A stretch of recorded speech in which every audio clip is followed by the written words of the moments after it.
Hey everyone, it's good to chat with you again. We're in our second week of a month-long emphasis on celebrating the 10 years of history with Grafted Life. And I'm Curt here with Debbie, and it's fun to journey with you about the last 10 years and look forward to the next few years ahead with vision and anticipation and all of that. We're trying to raise $10,000 this month towards some of the work that's going to be happening in the future months with Grafted Life. We're going to talk about that next week, Deb. But this week, we're really turning our attention to another area of focus that Grafted Life has had historically, and that's with our curricula and the materials that we've used to create.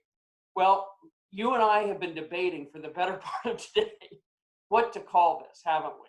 I mean, what are some of the euphemisms that we've used in kind of thinking about how to describe the curricula part of Grafted Life? Oh, we've called it a journey. We've called it a training. It's retreat in everyday life. Yes. Experiential discipleship. Yes. Development, active curricula. I mean, like, we've been around the block, folks. In fact, we almost didn't do this recording today because we're having an argument about what it is and what it isn't and all of that. But at the end of the day, it doesn't really matter. Why did we decide to create curriculum? I think that it really was that we wanted something different than we were used to. And I think that after I'd been to grad school and some of the stuff that had impacted me so deeply, and I wanted to really recreate that in some ways and make that available to the church. At the time, 10 years ago, if you wanted something information, you really had to go somewhere. You had to go to seminary. You had to go to a program. You had to go on an extended retreat. You had to go somewhere outside the church. And we really wanted to create something that gave people inside the church a chance to journey in a different way together. Well, and I know that that's been borne out in some of the testimonials we've received from folks who have said, I just was kind of looking for something different that I hadn't experienced before in some of the small group studies and things like that they'd been a part of. And so I know that we were trying to accomplish that. I know you've also been touched by some of Henri Nouwen's comments about some of this. What has he had to say? He wrote an article many years ago, but it's called Moving from Solitude to Community to Ministry, but he gives this definition of discipline that I really love. He said the word discipline means the effort to create some space in which God can act. Discipline means to prevent everything in your life from being filled up. Discipline means that somewhere you're not occupied and certainly not preoccupied in the spiritual life. Discipline means to create that space in which something can happen that you hadn't planned or counted on. And when I think about the studies we've created, we were intentional about creating that space. That space where if people would enter into it, God would do something we couldn't plan, certainly something we couldn't write into a curriculum, but something that would go beyond and would be an encounter that people had with God alone, but also with God in community. And a lot of the testimonials have really borne that out. I know you said earlier today that good curricula makes room for God's agenda. I think it's another way of saying this. And I think an encouragement we would give to anybody watching us and listening to us today as they go into a curricula, is it making room for what God wants to do in the course of that study and what's happening in your small group? Not just kind of what you had in mind, perhaps, or even what the author had in mind. I know another thing that's been meaningful to us is what Skye Jethani has said in his book, that this is all about finding a way, or it's a way to learn about journeying through life with God, doing life with God. It reminds me of folks that have asked us, what do I get when I finish your curricula? Right? Right, because we have the big Life with God series. Right. Yeah. It can be 3 years in length if you go through the whole thing, kind of 2 studies a year.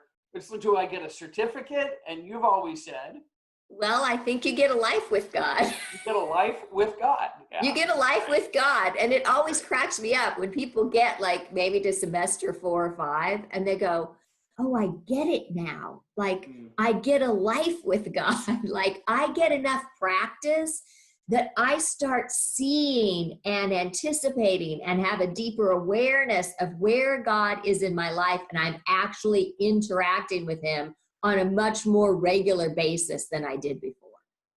Well, I don't know, Deb, if folks have seen our curricula and realize we have 10 different studies that people can engage in. When we refer to life with God, it's only one of it's a set of studies, a set of 6 studies, but it's only one part of the curricula we've created. This is a little visual guide we've created, and if folks are interested in seeing this, they can certainly connect with us. We're happy to share it with them. But the point is, there's something for folks regardless of kind of where you are. If you're just kind of starting out, you want to experience our kind of curricula, then there are materials on love, as known by love is looking at that, and money, which is no strings. If you're looking for something for a leadership team, our Art of Spiritual Leadership is a great tool that leadership teams and small group leaders can go through. In fact, Debbie and I are starting a study right now with a leadership team at our church going through Art of Spiritual Leadership. Very excited about that. Do You Love Me is a little book we've written. It's only 4 lessons, but it really opens the door to beginning to understand what do we talk about when we mean this idea of a life with God. And then, of course, all that can lead into our kind of our hallmark study, which is the Life with God series that has 6 studies that are a part of it. What's been the impact, Deb, as you've heard people talk about going through some of this? What has rung true with you and some of the comments that they've shared? I think probably the most encouraging thing to me is to experience the end of Ephesians 3, where if you get filled up with the love of God, God does stuff beyond what you can imagine. And that has time and again been our experience when people share their stories, because it isn't, people don't, and this is actually a relief. It's like people don't come up and say, they say thank you for creating it, but it's not like you're so good or your insights are wonderful.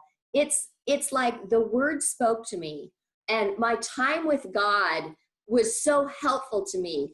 Our community group was so supportive and I was able to share things that I hadn't before. And it's all those places where God did something beyond what we did that are the most meaningful things to me and really freeing for me, even as an author, to know God's doing something and what he's doing is the sticky stuff.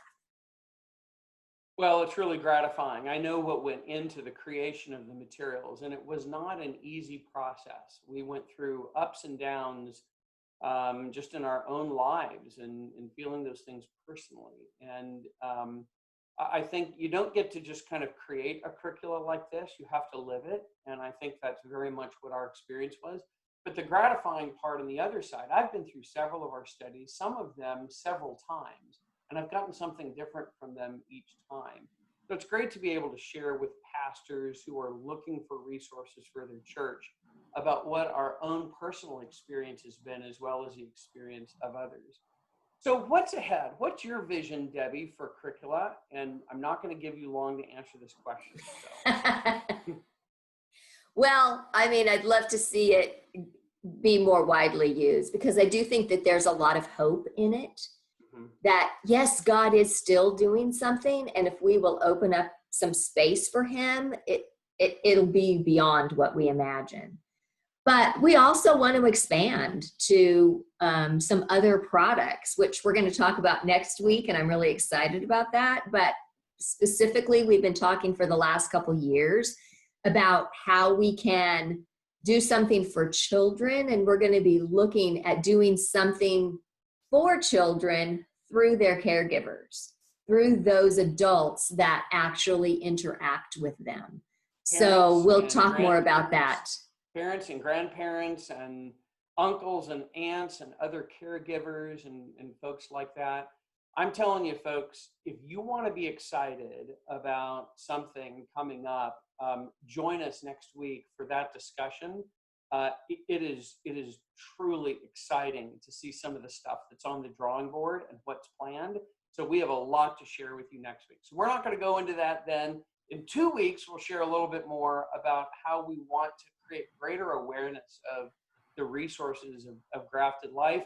I want to say thank you to you for being our friends through this process. Some of you have been wonderfully generous and supportive of grafted life, and we're grateful that you helped us get to this point in our life where we're able to share these stories with you and share really a hope and vision for the future. So thanks for joining us today. It's been great. Deb, we'll look forward to next week. Yeah.